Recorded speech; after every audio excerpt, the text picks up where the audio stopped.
वंदे मातरम. माझं नाव जितेंद्र भावे आहे आणि आपण बघत आहात जितेंद्र भावेज लाईव्ह. निर्भय महाराष्ट्र पार्टीच्या व्यासपीठावरनं आज बोलत असताना मी आज निफाड तालुक्यातल्या नैताळे गावातल्याच ग्रुप ग्रामपंचायतीमधलं एक गाव रामपूर या ठिकाणी मी पोहोचलोय. किरण कोटकर नावाचा तरुण आहे. किरण कोटकर याच्या फोनवरील संभाषणावरनं मी इथे पोहोचलेलो आहे आणि त्याचं असं म्हणणं होतं की 40-50 तरुण तुमच्या पक्षात येऊ शकतात. तर पक्ष कार्य यापेक्षा तुमच्या ज्या अडचणी आहेत म्हणजे स्वातंत्र्य मिळवण्याचं जे काम आहे तुमचं त्याच्याकरता मी आलो. ग्रुप ग्रामपंचायतीत तुम्हाला राहायचं नाही असं तुमचं मत आहे, बरोबर आहे काही? हो. अरे खरं आहे का? हो. तुम्हाला ग्रुप ग्रामपंचायत नैताळे आणि रामपूर त्याच्यापैकी रामपूरला स्वतंत्र व्हायचं आहे. म्हणजे वायली निघायचंय, वायली. खरं आहे का? तर हे मला किरणनी फोनवरनं सांगितल्यावरून मी इथं पोहोचलेलो आहे. हे मूळ काम आहे आपलं. तुम्ही पाहुणा बोलवला आहे, तुमच्या घरात कोबरा नाग निघालाय, तो भयंकर विषारी आहे, पण तो तुम्हाला मारायचा नाहीये. कारण तुम्ही मारायला गेले तर तो डसू शकतो. त्यामुळे तुम्ही नाशिकून हा साप मारणारा आणला. खरं का खोटा? पण आता इथून पुढे समजा विषारी साप निघाला तर मी शिकवतो तुम्हाला तो साप कसा मारायचा. परत भावेला बोलवायचं नाही. आपण आपल्या घरात निघालेला साप आपणच मारायचा. पाहुण्याच्या हातानं साप मारून घ्यायचा नाही. हे नाही म्हणत असताना या नैताळेकरांना पण माझ्याकडनं साप मारून घ्यायले बर का. हे बघा. आणि लोक तेवढाच वापर करता माझा. एकदा का साप मेला तर मग नंतर किती किडकं निघू द्या, त्यांचे ते मारून घ्या द्या. हे लक्षात ठेवा. तर स्वार्थाचं राजकारण तुम्ही आतापर्यंत बघत आले. तर स्वार्थाच्या राजकारणात अडकू नका. तरुणांनी निर्भय महाराष्ट्र पार्टीत का यावं असं मला वाटतं. किरण कुठं पळाला? फोन. स्वार्थाचं राजकारण जे आहे ना ते तुम्हाला इथपर्यंत घेऊन आलं. तुमच्या वाटेचा घास सुद्धा या स्वार्थाच्या राजकारणानं खाऊन टाकला. तुम्ही ऑस्ट्रेलियात राहता का? अफगाणिस्तानमध्ये राहता का? तुम्ही कुठे राहता? भारतीय नागरिकच आहात ना. तर या देशाच्या कायद्याप्रमाणे तुम्हाला ग्रुप ग्रामपंचायतीमध्ये तुमच्या गावाला घेतलेलं होतं. मग जो काही शेअर आहे लोकसंख्येप्रमाणे आलेल्या निधीचा तो तुम्हाला तुमचा हक्कानी कायद्यान्वये संविधानाप्रमाणे मिळायला पाहतो का नाही? मिळाला असतं तर तुम्ही आज भावेला आणला असतं का? तर या देशामध्ये अशाच गोष्टी सारख्या घडतायत म्हणून तुम्हाला भावे हवाय, म्हणून तुम्हाला निर्भय महाराष्ट्र पार्टी हवी आहे. तर तुम्ही इथे आमच्या पक्षात येणार म्हटल्यावर आम्ही आलो हे खोटं आहे. कारण आम्ही फार वेगळी माणसं आहोत. उगीच तुम्ही आमच्या टोप्या घालून घ्याल आणि आम्ही भासा तुम्हाला टोप्या घालू आणि भासा आमच्या पक्षात या असं आम्ही करणार नाही. आम्हाला काय हवंय? संविधानानं तुम्ही चालले पाहिजे, कायद्यानं तुम्ही चालले पाहिजे. कायद्याप्रमाणे तुमचे हक्क आणि अधिकार तुम्हाला मिळालेच पाहिजे. कारण तुम्ही या देशाचे काय आहात? नागरिक नव्हे, मालक. या देशाचे काय आहात? मालक. जनता मालक. कोण आहे तुम्ही? जनताच मालक. जनताच मालक. हे भावे सांगतोय का? नाही. कोण सांगतं? संविधान सांगतं. आणि 400 वर्षापूर्वी कोणी सांगितलं होतं? काय म्हणाले होते? रयतेचे राज्य. हे रयतेचे राज्य. रयत म्हणजे प्रजा. हे प्रजेचं राज्य सांगितलं होतं. पण आपण तेव्हाही ऐकलं म्हणून डॉक्टर बाबासाहेब आंबेडकरांना परत सांगावं लागलं. त्यांनी सांगितलं तरी आपण ऐकलं आणि आज पण ऐकत म्हणून मी परत विडा उचलला. यांना ऐकवू आपण की अरे तू मालक आहे रे, या वावराचा तू मालक आहे रे. भारत नावाचं जे वावर आहे ना त्या वावराचा तू स्वतः मालक आहे. सातबाऱ्यावर तुमचे सगळ्यांचे नाव आहे पण तुम्हाला ते दिसतीच नाही सातबाऱ्यावर आपलं नाव आहे. तर त्याची जाणीव करून देण्यासाठी आम्ही पोहोचलो. तुम्ही पक्षात या अथवा नका येऊ, आमचा त्या गोष्टीशी काही संबंध नाही. नैताळ्याचं आम्ही काय काम केलं माहिती का तुम्हाला? कोणी सांगू शकेल का? हो, ते गायरानाचं काम केलं. हा, काय झालं होतं गायरानाचं? पुढे घे. एवढं काही सांगतो नाही पण तिथं जर बांगडी वाढलं तर पण ते तुम्ही येऊन काहीतरी तिथं केलं. किरणला माहिती का? किरण साहेब काय होतं? गायरानाचा प्रश्न होता तो तुम्ही सॉल्व्ह केला. तुम्हाला काय माहिती आहे? तालुकाध्यक्ष आहे आमचे संतोष सुराडकर, निफाड तालुका अध्यक्ष येते. काय झालं होतं तिथं? नैताळ्यामध्ये नैताळ्याचे जे ग्रामस्थ आहे त्यांचं गायरान होतं.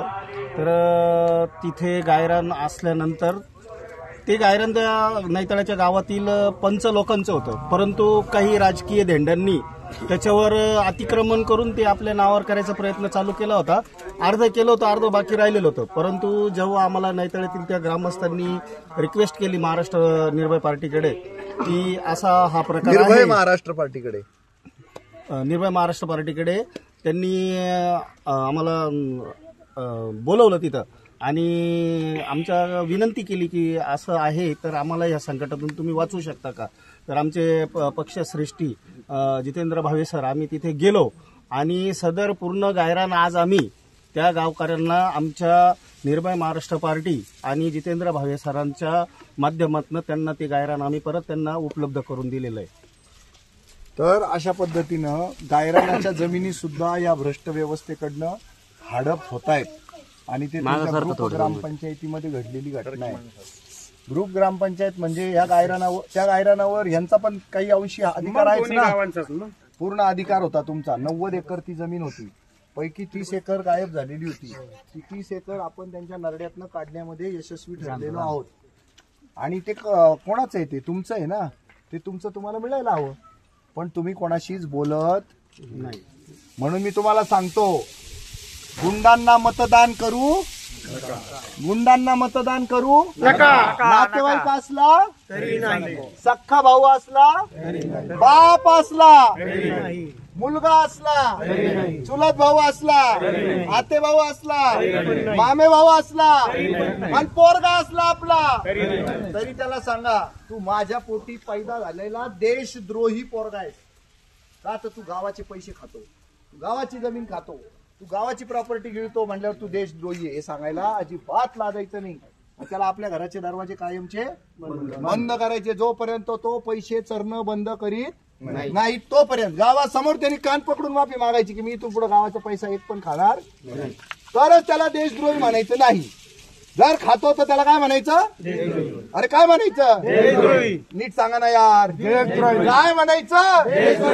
हा, तर या देशद्रोह्यांना हद्दपार करायचं, आपल्या आयुष्यातनं हद्दपार करायचं, नात्यातनं हद्दपार करायचं, घरातनं हद्दपार करायचं, मनातनं हद्दपार करायचं. त्याच्याशिवाय हा रोग जाणार नाही. तुम्हाला काय वाटतं? तुमच्या अधिकाराचे पैसे तुम्हाला मिळायला हवे होते का नाही? का नाही मिळाले? त्याचं उत्तर काय? भ्रष्टाचार. दुसरं काय उत्तर आहे त्याचं? तुमचा अधिकार नाकारणं म्हणजे काय आहे? तो झालाय ना. तर तो होऊ नये म्हणून किरण कोटकरनी आज प्रयत्न केले आणि मी तातडीनं तुमच्याकडे का आलो माहितीये? मी नुकतंच माझं सगळं दिवसभराचं काम पदयात्रा करून घरी येऊन टेकलेलं होतो आणि तो म्हणाला की आम्हाला तुम्ही आमच्या गावात पाहिजे. त्याला म्हटलं पहिले फोन कर सगळ्यांना, आणि सगळे पोरं इथपर्यंत पोहोचले. तर ज्यांना ज्यांना आमच्या पक्षात यायचंय त्यांना आमची काही संहिता आहे. आमची संहिता काय आहे? हे पारंपरिक पद्धतीनं जातीपातीनं चाललेलं राजकारण आम्हाला मंजूर नाही. आम्ही तुम्हाला सगळ्यांना माणूस समजतो. चूक करतोय का? नाही, बरोबर. कारण ह्या काकाची किडनी माझ्या आईला लागते, माझ्या भावाचं रक्त यांच्या सुनबाईला लागतं. बरोबर का चूक? बरोबर आहे ना. असं माळीवाडा असू दे, कोळवाडा असू दे, काही असू दे, कुठल्याही माणसाला लागतं का? लागल ना. पण कुत्र्याचं रक्त लागल का? आपण कोण आहे फायनली? पण आपण ते माणूस पण विसरलेलो म्हणतो. आपण सगळं कळतं तुम्हाला, पण वळत तर हा भेद संपला पाहिजे म्हणून आम्ही काम करतो. तर ही धारणा ज्यांची आहे, आम्ही सगळ्यांना माणसं मानतो, त्याच लोकांना आम्ही पक्षामध्ये घेतो. तुम्ही भारतीय आहात का? तर जे भारतीय आहेत, जे माणसं आहेत, त्यांना या पक्षामध्ये प्रवेश आहे. प्रवेशासाठी आम्ही हपापलेलो नाही. आम्हाला चांगल्या डोक्याचे माणसं पाहिजे आणि मरणाला तयार झालेले माणसं पाहिजे. आम्ही समृद्ध जीवनाचा मार्ग सांगत नाही, यशस्वी जीवनाचा मार्ग सांगत नाही. आम्ही समृद्ध मृत्यूचा मार्ग सांगतो. कारण लढाया कराव्या लागणार आहेत. भ्रष्टाचारांच्या विरोधात लढाया करायच्या म्हणजे काय असतं? ठॉय ठॉय ठॉय ठॉय. बरोबर का नाही? त्या आवाजाची सवय करून घेणारा, त्या आवाजाला न घाबरणारा माणूस आम्हाला पाहिजे. आम्ही तयारी केली, मृत्यूची तयारी केलेली आहे. शहीदी स्वीकारलेली माणसं आहोत आम्ही. हौतात्म्य पत्करलेली माणसं आहोत आम्ही. म्हणून नाक खुपसतो तुमच्या गावात. नाही तर आमची काय विषाद आहे तुमच्या गावात यायची सांगा बरं.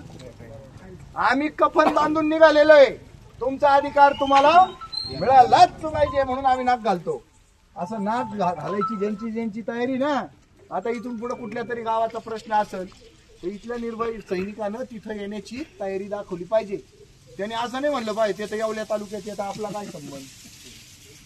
आम्ही करतो का असं. चंद्रपूर तालुक्यातलं एखादं गाव आहे तिथं जातो आम्ही. सिंधुदुर्ग जिल्ह्यातलं एखादं गाव आहे तिथं जातो आम्ही. ते आमच्या ओळखीचे ना पाळखीचे. आणि तुम्ही आमच्या ओळखीचे का. बाप जन्मात किरणचा पहिला फोन आला मला आयुष्यात आणि त्यांनी सांगितलं म्हणून मला नाव माहिती किरण कोटकर. मला नाव माहिती नाही.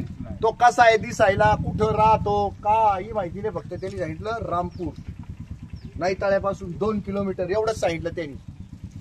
आणि तेवढ्या माहितीच्या आधारावर आम्ही आलो. ज्या डोळ्यात पाणी ते डोळे कोणाचे याचा विचार करायचा नाही, करत नाही. फोन आला आम्ही आगीच्या बंबासारखे टाण टाण टाण टाण करत आमचा आगीचा बंब निघतो आणि सगळ्यांना आम्ही त्यांचे डोळे पुसून देतो. या पद्धतीनं काम करणाऱ्या प्रत्येक युवकाचं आपल्या निर्भय महाराष्ट्र पार्टीमध्ये स्वागत आहे. अन्यथा आम्ही आलो खाली हात, हम जाएंगे भी खाली हात, हमें कोई परवाह नहीं. मालक मालक मालक आवाज काढा. मालक मालक मालक मालक काम चुकार भ्रष्टाचारी हेच खरे देशद्रोही.